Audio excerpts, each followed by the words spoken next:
ഇങ്ങനത്തെ വല്ലവരും പ്രയാസപ്പെടുന്ന യാത്രക്കാരുണ്ടോ അവരെ അറിയാനും അവരെ കൈപിടിക്കാനും അവർക്ക് എവിടെയാണോ എത്തേണ്ടത് അവിടെ എത്തിച്ചു കൊടുക്കാൻ മാത്രം ലക്ഷ്യം വെച്ച് വീട്ടിന്റെ പടിയിറങ്ങുന്നവരാണ്. ഫഖീറുകളാണ്, മിസ്കീന്മാരാണ്, രോഗികളാണ്. അവരുടെ വീട്ടിലെ എപ്പോഴുമുള്ള ആളുകള് അവരുടെ വീട്ടിൽ ചെന്നാൽ എപ്പോഴും രോഗികളുടെയാണ് കാണാൻ കഴിയുന്നത്. അവരെ ശുശ്രൂഷിക്കുകയാണ്, അവരെ ചികിത്സിക്കുകയാണ്, മരുന്ന് പുരട്ടലാണ്, കുളിപ്പിക്കലാണ്, മുടി ചടകുത്തിയ ആളുകൾ ഉണ്ടാകും, അവരുടെ തല വൃത്തിയാക്കി കൊടുക്കുകയാണ്, അവർക്ക് വസ്ത്രം മാറ്റി കൊടുക്കുകയാണ്. എന്തൊരു ചാരിറ്റി പ്രവർത്തനം, എന്തൊരു സാന്ത്വന പ്രവർത്തനം. അതേ പാവപ്പെട്ട മിസ്കീനിന്റെ, യതീമിന്റെ അവരുടെ തലയിൽ നീ കൈവച്ചാൽ, അവരെ തല ഒന്ന് തടകിയാൽ നീ അവരുടെ തലയിലെ രോമങ്ങൾ സ്പർശിക്കുന്നത് കാരണം ആ രോമം കണക്കെ നിന്റെ ദോഷങ്ങൾ അല്ലാഹു പുറത്തു തരുമെന്ന് മുഹമ്മദ് മുസ്തഫ.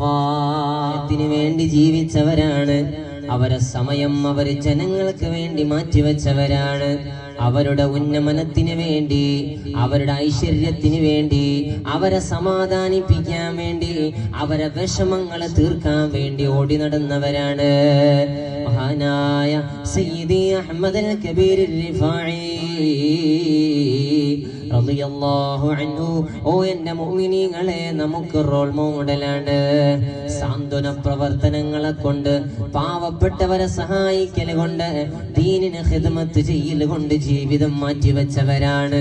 എവിടെയാണ് ഒരു സാധുവായ മനുഷ്യൻ എവിടെയെങ്കിലും ബേജാറിൽ കഴിയുന്നുണ്ടോ എന്നറിയാൻ വേണ്ടി വീട്ടിൽ നിന്ന് ഇറങ്ങി നടക്കാറുണ്ടത്രേ.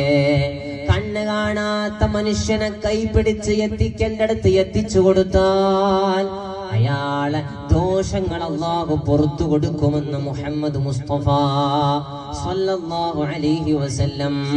ഈ പാഠം പഠിച്ചവരാണ് ശൈഖ് അവർകള്. വീട്ടിൽ നിന്ന് ഇറങ്ങുകയാ, അങ്ങാടിയിലേക്ക് ചെല്ലുകയാ, എവിടെയെങ്കിലും അന്ധനായ മനുഷ്യനുണ്ടോ എന്ന് നോക്കുകയാണ്. കണ്ണ് കാണാതെ വിഷമിക്കുന്ന ഏതെങ്കിലും ഒരു അല്ലാഹുവിന്റെ അടിമയുണ്ടോ എന്നാണ് നോട്ടം. ആരെങ്കിലും അങ്ങനെ പ്രയാസപ്പെടുന്നവരുണ്ടെങ്കിൽ അവരെ കൈപിടിക്കാനാ വീട്ടിൽ നിന്ന് ഇറങ്ങി തിരിച്ചത്. ആലോചിച്ചു നോക്കൂ നിങ്ങള്. നമ്മള് വഴിയരികിൽ നിന്ന് കണ്ടാൽ ചിലപ്പോ ഒഴിവുണ്ടെങ്കിൽ ഒന്ന് കൈപിടിച്ചു കൊടുത്തേക്കാം, അല്ലേ? ഒഴിവുണ്ടെങ്കിൽ, തിരക്കൊന്നുമില്ലെങ്കിൽ, അത്യാവശ്യമായിട്ടൊന്നും പോകുമെന്നല്ലെങ്കിൽ നമ്മൾ ചിലപ്പോൾ ആ കണ്ണ് കാണാത്ത ആളെ കൈപിടിച്ച് റോഡ് മുറിച്ച് കടത്തിയേക്കാം.